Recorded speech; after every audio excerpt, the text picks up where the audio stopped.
আসসালামু আলাইকুম। সবাই কেমন আছেন? চলে আসলাম আপনাদের সাথে আমি আমার আরেকটা নতুন ভিডিও নিয়ে।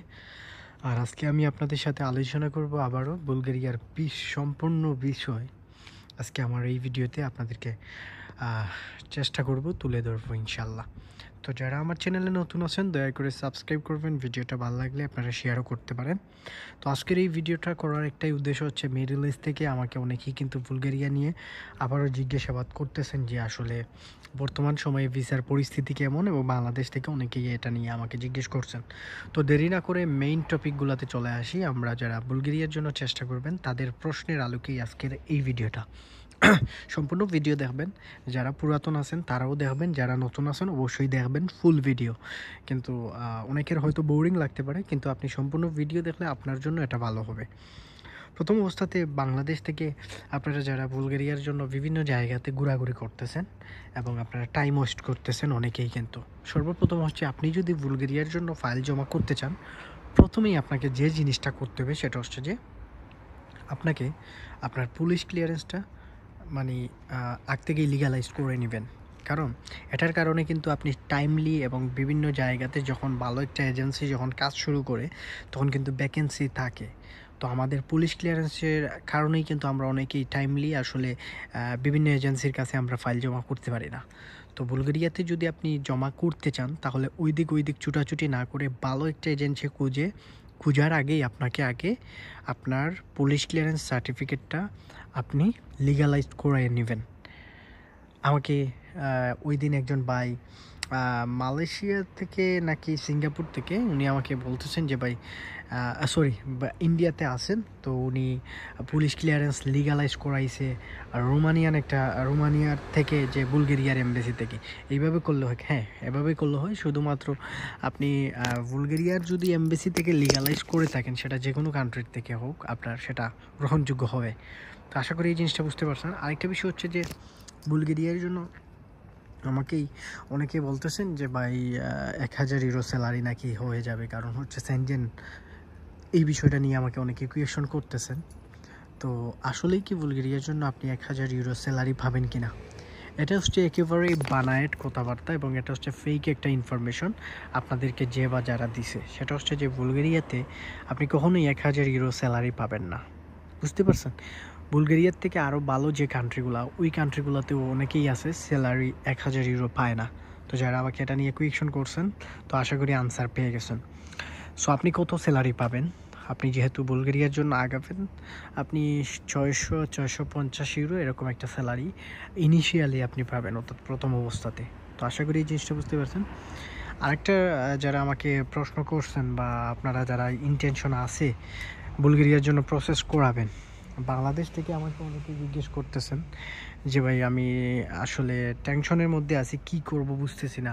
আমি কি বাংলাদেশ থেকে ফাইল প্রসেস করলে আমি কি বাংলাদেশ থেকে এমবেসি ফেস করতে পারবো, বা কোনো না কোনো মাধ্যমে আমি কি জমা করতে পারবো? শুনেন, আপনি বাংলাদেশ থেকে যদি ফাইল জমা করেন, আপনি বাংলাদেশ থেকে কোনো এমবেসি বা কোনো কনসুলেন্ট বা কোনো বিএফএসের মাধ্যমে আপনি বুলগেরিয়ার ফাইল জমা করতে পারবেন না। এটা হচ্ছে প্রথম শর্ত। আমি আবারও বলছি, আপনি বাংলাদেশ থেকে যদি বুলগেরিয়ার জন্য ফাইল জমা করেন, আপনি বাংলাদেশের কোনো এমবেসি বা বাংলাদেশের কোনো কনসুলেন্ট টিমও নাই বুলগেরিয়ার, এবং কোনো বিএফএসের মাধ্যমে কোনো ধরনের কার্যক্রম হয় না। তো এখন কোথায় বিকল্প পদ্ধতি, বা আমরা ইন্ডিয়া যাইতে হবে। প্রথম এবং ফাইনাল আপডেট হচ্ছে যে বুলগেরিয়ার জন্য আপনি বাংলাদেশ থেকে প্রসেস করলে আপনাকে মাস্ট বি ইন্ডিয়া গিয়ে এমবেসি ফেস করতে হবে। এখন আসেন যে বাংলাদেশ থেকে কিছু সংখ্যক ভাইয়েরা বলতেছেন যে ভাই বিকল্প দেশ হিসাবে নাকি আমরা ভিয়েতনামকে ইউজ করতে পারি। ভিয়েতনামেও আপনি গিয়ে এমবেসি ফেস করতে পারবেন না।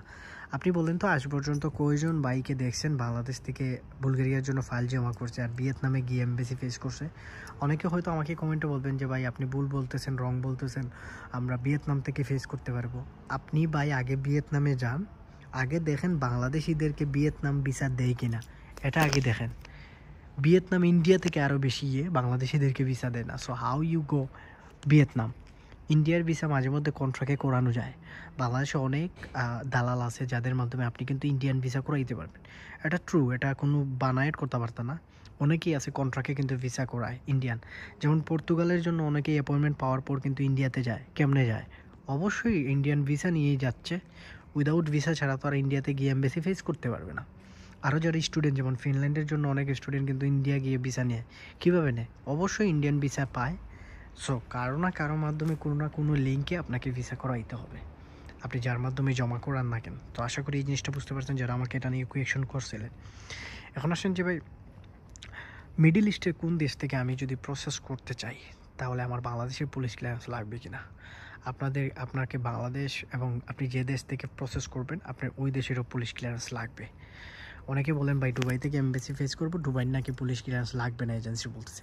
ডেফিনেটলি আপনি যে কান্ট্রিতে থাকবেন ওই কান্ট্রিতে আপনি এমবেসি ফেস করতে হলে আপনাকে ওই কান্ট্রির পুলিশ ক্লিয়ারেন্স মাস্ট বি নিতে হবে, এবং এটা ছাড়া আপনি যদি জমা করেন তাহলে আপনার রিজেক্ট আসবে।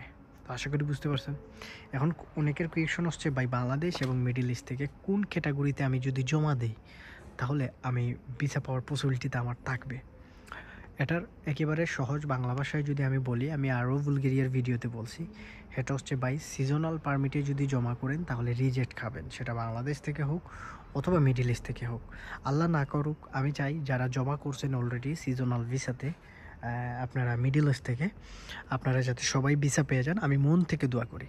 কিন্তু নেক্সট টাইম আমার এই ভিডিও যারা নতুন দেখতেছেন মিডল ইস্ট এবং থেকে, নেক্সট টাইম কখনোই বুলগেরিয়ার জন্য মিডল ইস্ট থেকে অথবা বাংলাদেশ থেকে সিজনাল পারমিটে ফাইল জমা করবেন না। এটা একেবারে ফেক, মানে ফেক বলতে এটাতে ভিসা হয় না, ভিসা দেয় না।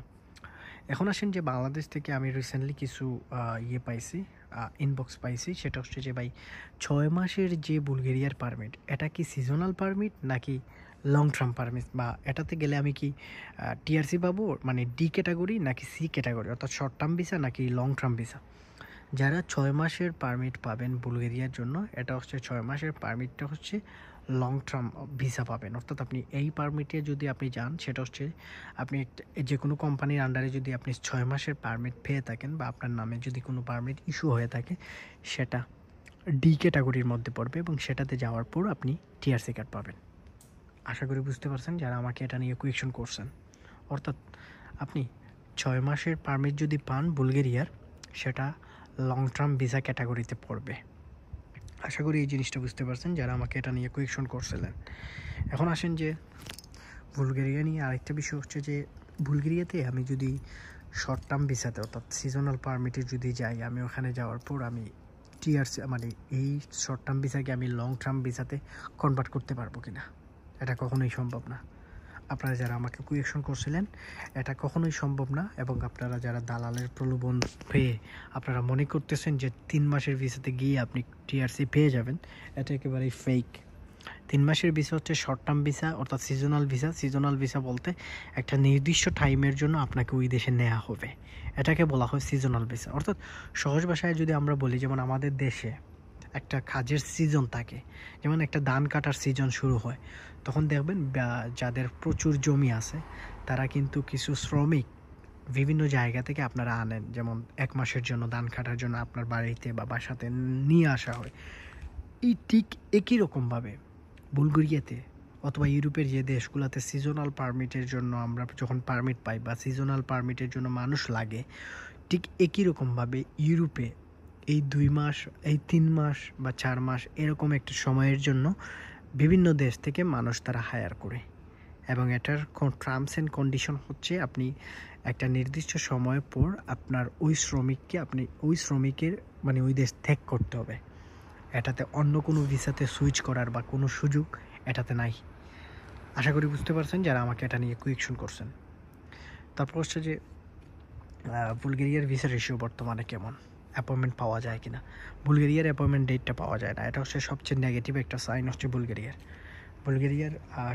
সবচেয়ে পজিটিভ সাইন হচ্ছে যে ভিসা রেশিও অনেক ভালো, বুলগেরিয়ার ভিসা রেশিও অনেক ভালো। এবং অনেকে প্রশ্ন করেন যে ভাই আমি ওখানে যাওয়ার পর আমি বাংলাদেশের কমিউনিটি আছে কিনা। বুলগেরিয়া অনেক বাংলাদেশি আছে, সিলেট, ঢাকা, রাজশাহী, খুলনা, চিটাগাং, রাঙামাটি বিভিন্ন জায়গার মানুষ কিন্তু বুলগেরিয়াতে আছে, এবং অনেক বড় একটা কমিউনিটিও আছে বুলগেরিয়াতে। সো আশা করি এই জিনিসটা আপনারা বুঝতে পারছেন যারা আমাকে এটা নিয়ে কোয়েকশন করছেন। তো এই যে বেসিক ইনফরমেশনগুলো অনেকে হয়তো এই বিষয়গুলো জানেন না, তো আপনাদেরকে জানানোর জন্যই আমার আজকের এই ভিডিওটা। আরও যদি কোনো কোয়েকশন থাকে আপনারা অবশ্যই কমেন্ট ড্রপ করবেন।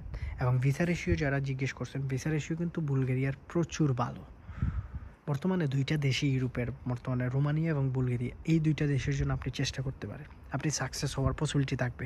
টাকা যদি বেশি থাকে পর্তুগালের জন্য ট্রাই করতে পারেন। সবাই ভালো থাকবেন, সুস্থ থাকবেন। বিদায় নিয়ে নিচ্ছি। আল্লাহ হাফেজ। আসসালামু আলাইকুম।